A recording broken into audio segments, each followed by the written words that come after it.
a nuestro canal de YouTube. Una vez más estoy aquí con ustedes y me complace anunciarles que en nuestro siguiente segmento, donde tendremos un invitado especial. Nacido el 16 de julio, les voy a leer un poco su biografía para que vayan conociendo y vayan descubriendo quién es. Nacido el 16 de julio de 1923 en Nueva Jersey, Estados Unidos, teórico de la Organización de Origen Norteamericano, dio clases en la Escuela de Negocios de Harvard y fue nombrado el líder de pensamiento en Monitor Groups, la compañía de consultoría internacional del grupo Deloitte. Esta compañía asesora a las empresas más importantes en el ámbito de la administración empresarial. Así que por favor vamos recibiendo con fuerte aplauso a Chris Angris. Pase, señor Chris, siéntese, tome asiento. De verdad es un placer estar aquí en su programa. El placer es nuestro de tener a tan magnífico hombre que ha dejado huella en la historia de la administración empresarial. Cuénteme, ¿en qué año y en qué lugar nació usted? Nací el 16 de julio de 1923 en una familia de migrantes griegos en Newark, Nueva Jersey. Viví una buena parte de mi temprana vida en Nueva Jersey. También pasé un tiempo en Atenas, Grecia. Muy bonito lugar del que usted viene. Sí, la verdad es que muy bonito y muy buenos recuerdos. Ahora bien, ¿me podría platicar cómo es que surgió su carrera universitaria o cuál fue esa motivación que le dio para estudiar? Qué excelente e interesante pregunta. Mira, durante la participación de Estados Unidos en la Segunda Guerra Mundial, sirvió el ejército estadounidense. Cuando los norteamericanos se incorporaron a la guerra, tras el ataque de Japón a Pearl Harbor, no tenía todavía ni 20 años, ni había estudiado carrera universitaria alguna.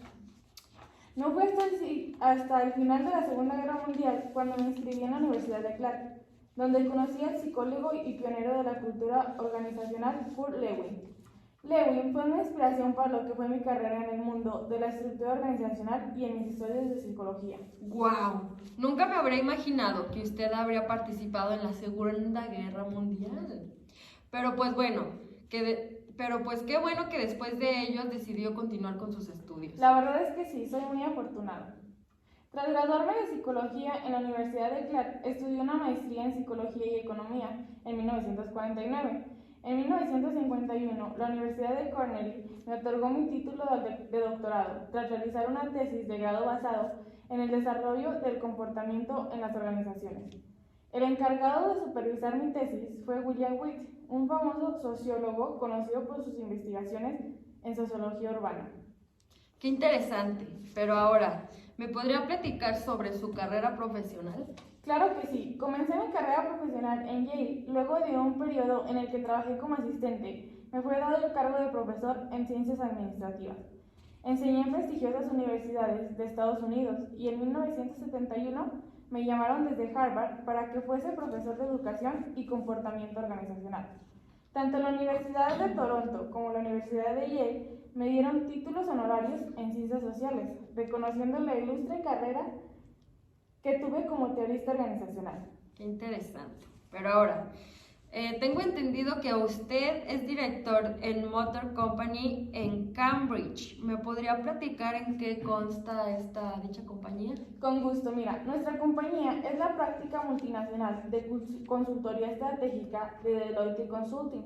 Monitor Deloitte se especializa en brindar servicios de consultoría estratégica a la alta dirección de las principales organizaciones y gobiernos.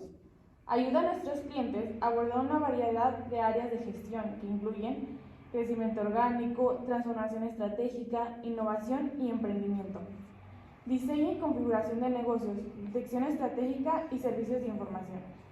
Vaya qué buena compañía para todas aquellas empresas que desean crecer mucho más con grandes consultores como los que brinda Delton. Así que ya saben, para todos aquellos emprendedores que estén observando este programa pueden comunicarse con esta compañía para que les ayude con su buen crecimiento en las empresas. Claro que sí, estamos a sus órdenes. ¿Me podría decir cuáles fueron, en qué consiste sus primeras investigaciones? En un principio me centré en estudiar los tipos de estructura que predominaban en las empresas a nivel formal. así como los mecanismos que se utilizan para gestionar a las personas y controlarlas, y cómo afectaban a los propios individuos. Más adelante me centré en investigar la conducta de los directivos. En el caso de los ejecutivos, encontré una importante variable en el tipo de personalidad de estos en relación a la madurez de los empleados.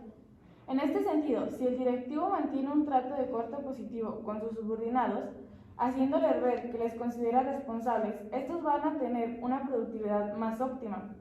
Esto se explica porque los trabajadores con un nivel alto de madurez van a preferir aumentar sus responsabilidades y poder tomar decisiones. En contraposición a este razonamiento, cuando contamos con un equipo formado por personas adultas y un nivel razonable de madurez, pero al frente hay un ejecutivo que utiliza técnicas más tradicionales, basadas en una mera autoridad, y sin delegar en los subordinados ni permitirles asumir más responsabilidades de las que tienen, obtendremos un rendimiento más pobre provocado por un bajo nivel de motivación. Vaya que eso es muy cierto.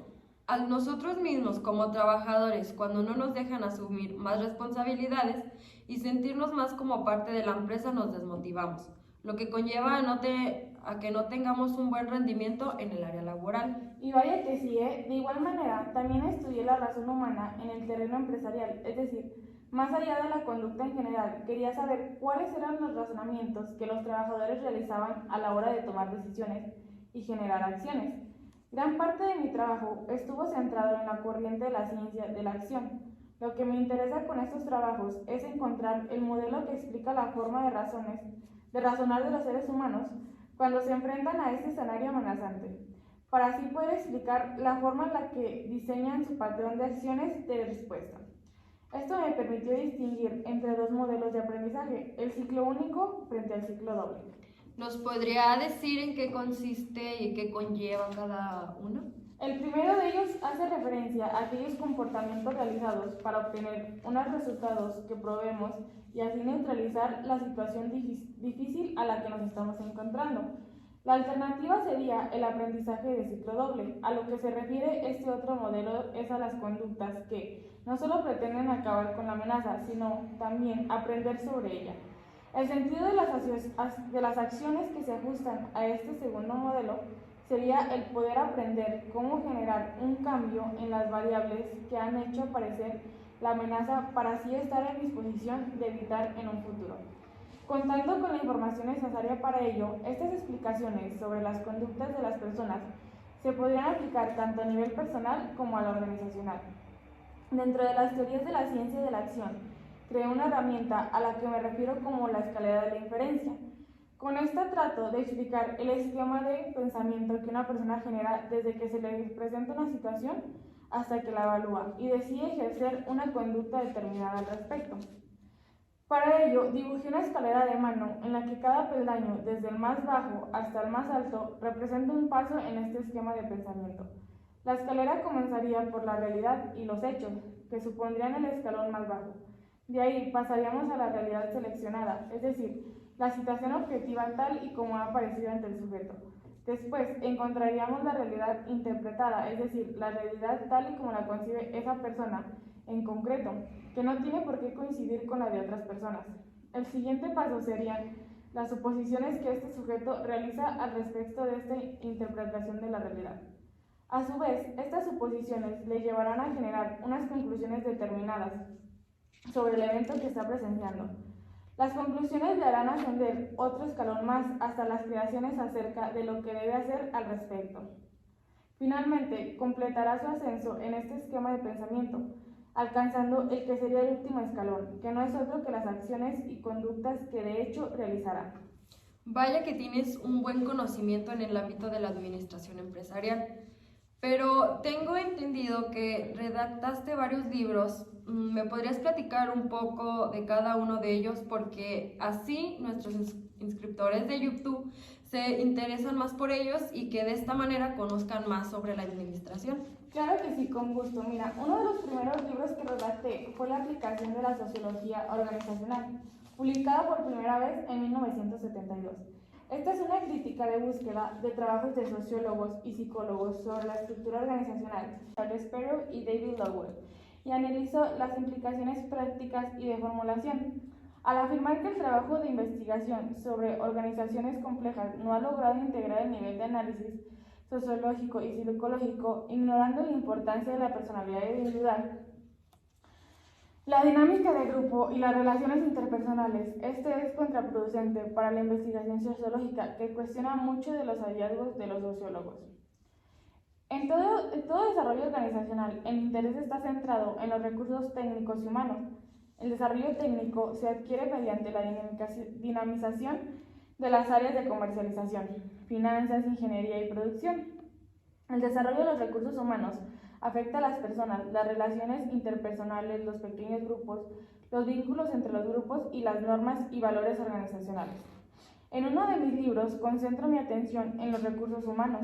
Procuro determinar de qué modo puedo crearse y mantenerse cierta calidad de vida en una organización, de modo tal que los participantes produzcan información válida y útil, sobre todo en relación con sus problemas más importantes, para que adopten decisiones eficaces y generen un alto grado de energía y compromiso humano con decisiones, de modo que puedan controlar difícilmente y aplicar los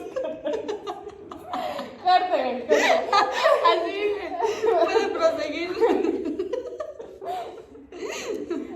Que puedan controlarlas diligentemente y aplicarlas con eficiencia. Afirmo que concentramos la atención en las personas no porque dejen de interesarnos las organizaciones, sino porque las personas quieren crear y mantienen las organizaciones.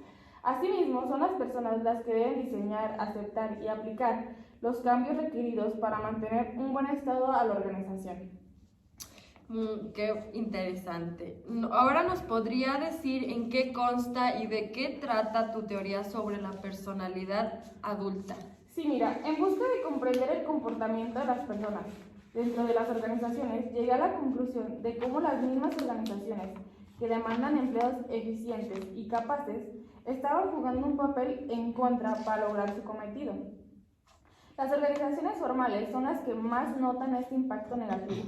Este tipo de organizaciones y sus necesidades antagonizan con la personalidad de los trabajadores, lo cual produce a largo plazo trabajadores deficientes. Un individuo con una personalidad madura posee las siguientes cualidades que se mantienen constantes: independiente, posee capacidad de autocontrol, es activo en su trabajo, crea y confía en las propias decisiones. Sin embargo, las organizaciones formales suelen castrar este comportamiento maduro del individuo. Son muchas las empresas y compañías que demandan trabajadores creativos y proactivos para luego, estando ya en el campo de trabajo, exigen que se limiten a seguir las indicaciones. Como resultado de este constante comportamiento de las organizaciones hacia el trabajador, se terminan creando individuos con una personalidad inmadura, es pasiva, sin iniciativa, irascible, incapaz de tomar decisiones por sí mismo. Otro posible resultado es que el individuo siente inmediatamente el agravio y como las organizaciones están minimizando o desaprovechando sus capacidades, es entonces cuando comienzan a ocurrir los siguientes escenarios, como puede ser la huida, ya sea con faltas de trabajo que no están realmente justificadas o llegando tarde, luchas de poder que hoy en día se traducen en los sindicatos que no buscan el bien de la compañía. Adaptación tergiversada, que es cuando el empleado comienza a ver el salario mensual como una recompensa por el castigo impuesto por la organización, castigo que lleva a cabo con apatía e indiferencia. Tengo entendido que tú buscaste una solución para el problema. ¿Nos podrías decir en qué consiste? Claro que sí, verás. Mi propuesta para eliminar esta situación, en donde ambas organizaciones como organización y trabajador no funcionan como un todo, sino como parásitos que se drenan lo mejor de sí mutuamente hasta que uno desecha al otro. Lo primero que propongo es eliminar la forma en que trabajan las organizaciones y sus cadenas de mando. El grado de delegación, grado de control y la cadena de comando en sí mismo provocan que los trabajadores que están en la parte más inferior no tengan las capacidades necesarias ni el dominio sobre su lugar de trabajo. Los trabajadores deben ser tratados como adultos responsables y han de ser gestionados de manera que se transmita un pensamiento colectivo positivo. Solo así se puede lograr productividad. También se les debe incluir en el proceso de toma de decisiones, sobre todo cuando estas decisiones afectarán por completo el ritmo de la compañía. No se trata simplemente de informarles, sino de aprovechar sus conocimientos para tomar la mejor decisión. Eso es correcto. Como lo mencioné anteriormente, nosotros como trabajadores, cuando nos involucran en la toma de decisiones, es en cosas así, o en cosas así nos sentimos que somos parte de la empresa. Y con ello, pues nos motivamos más a tener un mejor rendimiento y una excelente empresa, claro. Claro que sí. Por otra parte, la figura del líder o generante, aunque no desaparece, sí es necesario que modifique su forma de dirigir a los empleados. Un manager ha de ser una persona que impulse a los trabajadores a hacer las cosas confiando en la capacidad de los mismos, realizando una distribución de tareas y responsabilidades dignas de un adulto maduro. Solo así se logra el máximo potencial en los trabajadores al momento en que lleven a cabo las tareas, expandir las responsabilidades, ampliar el rango de participación en la toma de decisiones, variar la rutina de tareas y promover buenas relaciones humanas desde el Departamento de Recursos Humanos. Juntos, estos 4 puntos garantizarán una organización funcional, productiva y con trabajadores cada día no solo más eficientes, sino felices con lo que hacen. Y vaya que es muy importante que los trabajadores se encuentren felices en su trabajo, que estén realizando, ya que de nada sirve tener trabajadores que sepan demasiado si no se sienten motivados o felices al estar haciendo su trabajo. Y de esta manera aumenta la eficiencia en cada uno de ellos porque les gusta lo que hacen y los motivan a hacer más y hasta lo disfrutan. Estoy totalmente de acuerdo con lo que dices y es lo que prácticamente hablo en mi teoría. Todos sabemos que tu filosofía no es una utopía ficticia, en lo cual las empresas se preocupan más por sus trabajadores o por sus propias ganancias. En realidad es el modelo más eficiente y productivo y multimillonario que hoy en día existe en el planeta. La mejor manera de comprobarlo es preguntándose, ¿cuál es la empresa en donde la mayoría de las personas quieren trabajar? Y en ese caso la respuesta sería Google. Google es un gran ejemplo. Cuando analizamos el sistema organizacional de Google, notamos cómo todo lo que hacen va dirigido a mejorar la calidad del ambiente en el que se encuentran los trabajadores, todo con el fin de incrementar la productividad. Desde el perfil psicológico, hechos a cada empleado, hasta recolección de datos para poder ofrecer el menú más atractivo en la cafetería. Google piensa en cada aspecto de su estructura física y organizacional para crear un ambiente en donde sus trabajadores quieran estar. Otra manera de medir este éxito, más allá del dinero y de la reputación de la empresa, es preguntar a sus ex empleados por qué deciden renunciar y la respuesta que se obtiene es la misma. Quieren invertir todo lo que aprendieron y todas las horas que dedicaron a Google en un proyecto propio.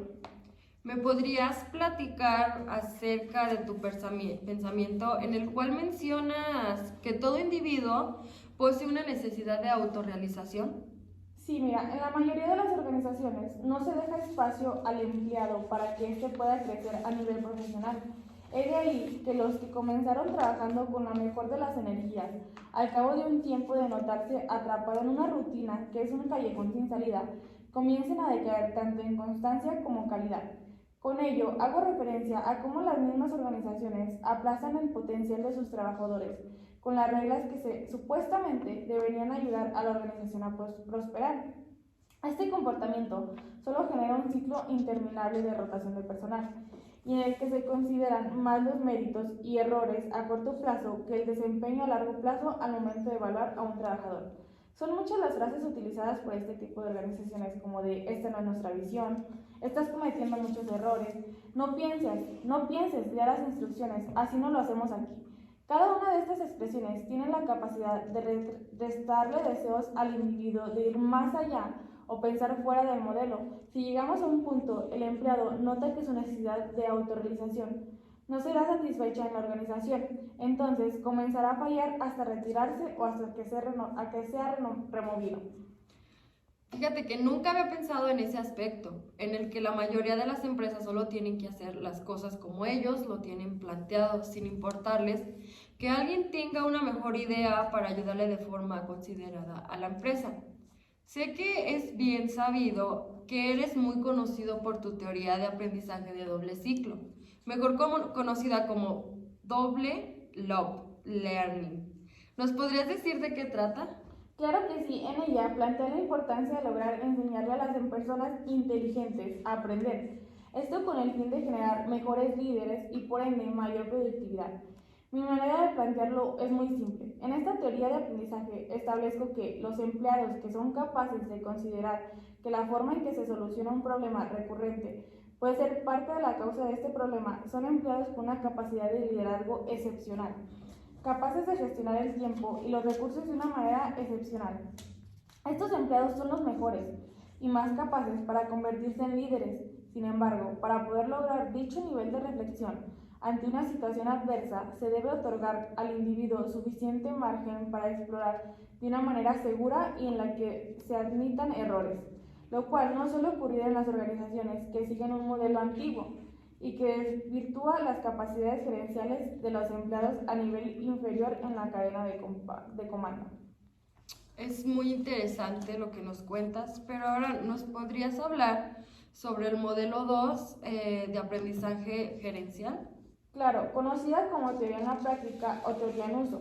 Muchas veces los gerentes y líderes optan por responder a las evaluaciones de sus superiores de tal manera que buscan evitar una conformidad directa. Una frase muy utilizada es: todo está bajo control. Pues los líderes que viven limitados y se sienten amenazados por la organización saben que esa es la respuesta que sus superiores quieren escuchar. El problema con esta actitud radica en que tanto el líder como el equipo de trabajo se corrompen y decaen. Cuando no hay contratiempos, el mérito suele ser asumido por el líder y no por el equipo en torno. Mientras que cuando algo está tan fuera de control que no puede simularse, el líder expone al culpable único, que no suele ser él. En el modelo 2 buscamos eliminar barreras convencionales que en un principio causan estos escenarios ficticios, donde todo está bajo control, cuando en realidad existen pequeños detalles que se pueden mejorar. Base a todo esto, te voy a hacer una pregunta. Claro que sí. ¿Crees que la mayoría de los líderes de hoy en día están influidos por este tipo de modo de pensar? Me temo que sí. El estilo de liderazgo más típico es el modelo 1, y las estrategias de acción más importantes que se derivan de este modelo son las siguientes: defender su posición, evaluar los pensamientos y las acciones de los demás, atribuir causas a todo lo que uno trata de comprender. Por desgracia, para obligar a los demás a que estén de acuerdo con su forma de pensar, lo cierto es que el trabajador de un líder efectivo sigue siendo el de defender, evalúa y realiza atribuciones, pero debe hacerlo de un modo que se corresponda con la realidad, que se pueda probar. Esto se logra invitando a los demás a confrontar sus puntos de vista y sus conclusiones. Rompiendo el modelo 1, uno de los procesos más completos dentro de la organización que operan bajo el modelo 1 es la renuncia a sus protocolos que ya han comprobado no son los más eficientes. Para lograr esto, propongo que las conversaciones sean abiertas y que incluyan a miembros de todas las partes. Reuniones de entrenamiento inclusivas, donde cada pieza que compone a la organización sea incluida y escuchada para poder tomar una transacción sana. Y para esto, ¿tienes alguna recomendación que tú nos recomiendes que digas, este sí funciona? Claro que sí, son 3 de ellas. Creo que son las más vitales, las cuales es incluir dentro del equipo de análisis de las opciones a personas de carácter crítico. Y es que cuando dentro de una organización hay un individuo que realiza actividades muy específicas, tomar decisiones que cambien la dinámica de su trabajo sin consultarlo y sin escuchar sus opiniones tiene resultados negativos catastróficos. La siguiente sería comenzar a implementar los cambios basándose en la información obtenida.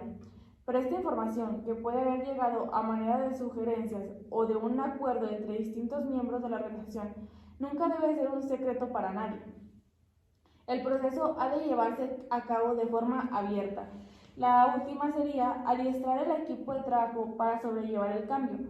Pasar del modelo 1 al modelo 2 no es algo que sea difícil solo para la organización, también lo es para los empleados que durante tanto tiempo se han regido por estas reglas ineficientes. Es imperativo que se les incluya en las nuevas maneras, solo así se podrá derribar los muros y se contará una vez más con personas proactivas y creativas. Usted ha dedicado la mayor parte de su vida a su carrera y a los estudios, las conexiones entre pensamientos y acción. ¿Cuáles son algunos de los hallazgos claves que ha tenido? Lo que más me interesa en el modo en el que las personas generan acciones que son efectivas, y por efectivas me refiero a las acciones que llevan a las consecuencias que desean las personas, es decir, consecuencias que persisten. En nuestras mentes, todos los seres humanos tenemos lo que se podría denominar microteorías de acción que especifican lo que es una acción efectiva y cómo generarla en cualquier tipo de situación, tanto si se trata de un líder o como si se trata de un subordinado o de un compañero. ¿Cómo genera la mente el comportamiento? Mediante el uso de la mente. ¿Cómo genera la mente el comportamiento? Mediante el diseño que están programadas en ella, los cuales se pueden almacenar y posteriormente recuperar. Estos son diseños fortuitos, por medio de los cuales hacer una cosa hará que suceda otra. Es posible que la gente se sorprenda, pero he hallado que todos tenemos una fuerte tendencia a tener pensamientos y acciones incongruentes, y que no somos unos observadores muy efectivos de nuestro propio comportamiento. Tendemos a juzgarlo de acuerdo con nuestras intenciones, mientras que juzgamos el comportamiento de los demás por sus resultados. Base a esto me surgió una duda. ¿Podría explicarnos, creo que también a sus suscriptores, Claro. la diferencia entre una teoría que se defiende y una teoría en uso?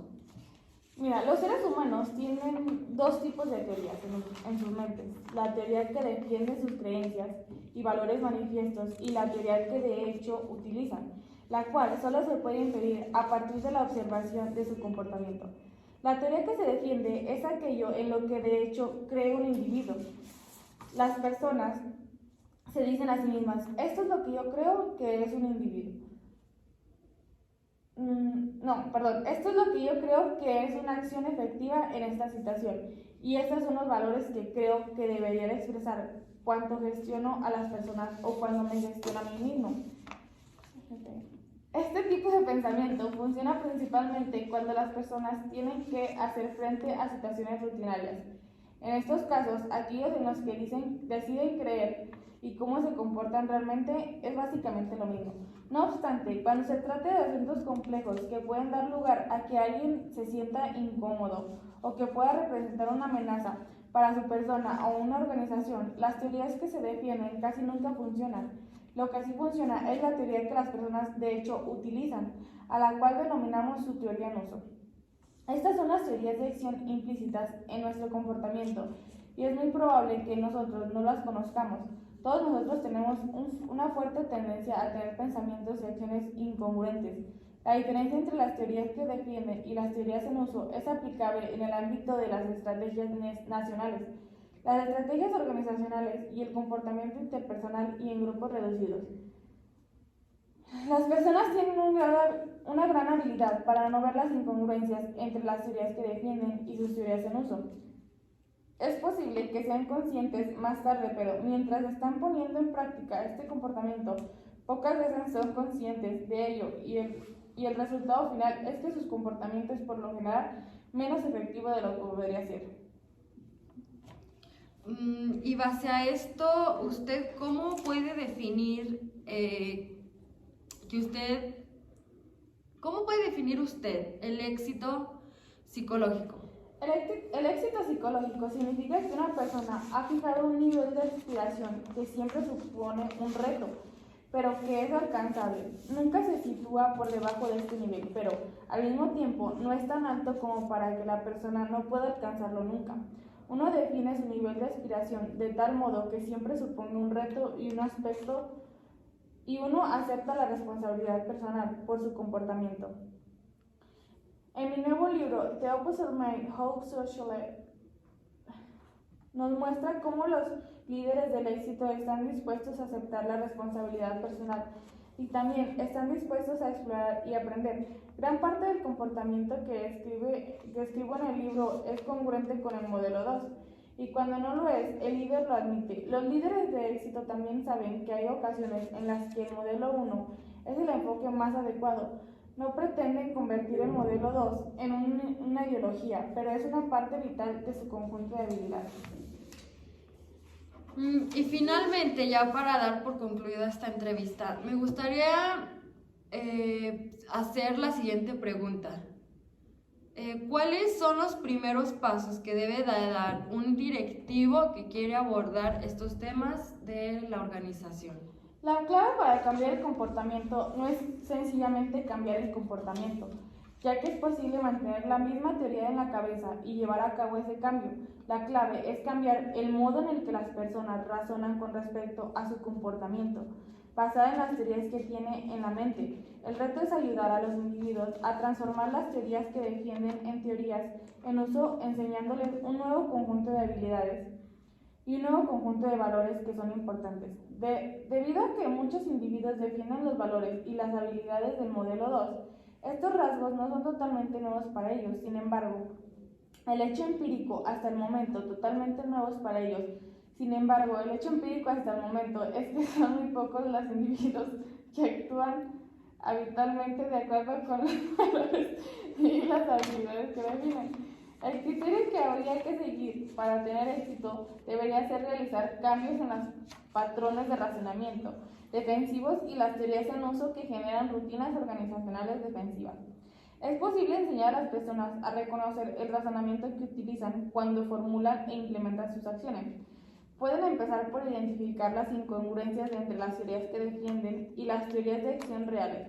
Pueden admitir el hecho de que inconscientemente formulan y ponen en práctica acciones que se alejan de su intención, y pueden aprender a identificar lo que los individuos y los grupos hacen para crear defensas organizacionales y cómo contribuyen a solucionar los problemas. El cambio tiene que empezar desde arriba, ya que de lo contrario es muy probable que los altos directivos que están a la defensiva rechacen cualquier transformación de los patrones de razonamiento que procede de nivel inferior. Al final, ¿cuál es la esencia de la vida? ¿La comprensión? No, es la comprensión con el fin de pasar la acción. Le agradezco demasiado por su tiempo, señor, por prestar, por contestar cada una de nuestras dudas y de esta manera también a nuestros suscriptores, a nuestros escuchantes, para que sepan acerca de cómo llevar la buena administración y la buena organización de una empresa. Un gusto que haya estado aquí con nosotros en este día. Sin más, me despido de usted y de todos los que estén escuchando, agradeciéndoles nuevamente por su tiempo. Y si no le han dado like al video, denle. ¿Y algo que quiera decirnos, señor? No, pues espero que cada una de sus preguntas hayan sido contestadas y que haya quedado claro para todos aquellos que nos están viendo. De igual manera se pueden comunicar conmigo por cualquier duda que les surja, y de igual manera agradezco mucho que me hayan invitado. Tell you a story about the problem of integrating scholars and practitioners. Michel Crozier and I had worked over the years to how do we increase the dialogue between the two. And I don't remember how long it took, but Michel called and said, you know, we're going to have a meeting in Paris, and we know you're going to come. Could we meet make it easier for you right outside, or at that time Orly was the airport, and let's have a session with some CEOs and so on. And I thought this was terrific. And so I arrived, I remember it was around 10 o'clock, and there must have been 8 or 9 senior executives and at least 12 scholars, young scholars, Michel and myself, and Michel was the chairperson for the session. And we emphasized there would be a dialogue. There would not be people lecturing each other, and that was fine. We started. But what impressed me, and I said to Michel privately, and I said to the scholars publicly, I did not know if I could trust them. And they looked at me, and I said, well, he said, well, what do you mean? I said, well, one way for me to understand human beings and for they to understand me is how I craft my questions about how to understand reality. And if the question is crafted in such a way that it is not testable, I worry. It could be a CEO or it could be a scholar. But frankly, most of the questions that were not testable came from the scholars and not from the line executives. And I remember in one case, and now I'm thinking, I remember I said to one of these young scholars, "How do you know that's true?" "Trust me, Chris, I know France." And I remember saying to him, "You know what you're asking me to do? You're asking me to believe your claim, and the only way I could do it is to think the way you do. Now, maybe I should, but don't coerce me to think the way you do in that manner. Help me to see the limits of where I'm at and what can I..." Well, they were sort of baffled. They talked about culture being different. To me, it was then nonsense. It's still nonsense. In my work, there are no differences between French people and Americans or Indonesians and so on in the area of organization. They speak different words, but the theories in their heads are the same. For example, all over the world, there is a theory in use about how to handle people nicely. The British call it being civilized. The French saying being, as I recall, concerned. Well, when I study what is it that they say and do, they use different words, but the theory behind what they produce goes something like this. If you think you have to say something that will be upsetting to another person, do it in such a way that he can't hold you responsible for upsetting. And so you bypass the threat, and you cover up that you're bypassing, and you cover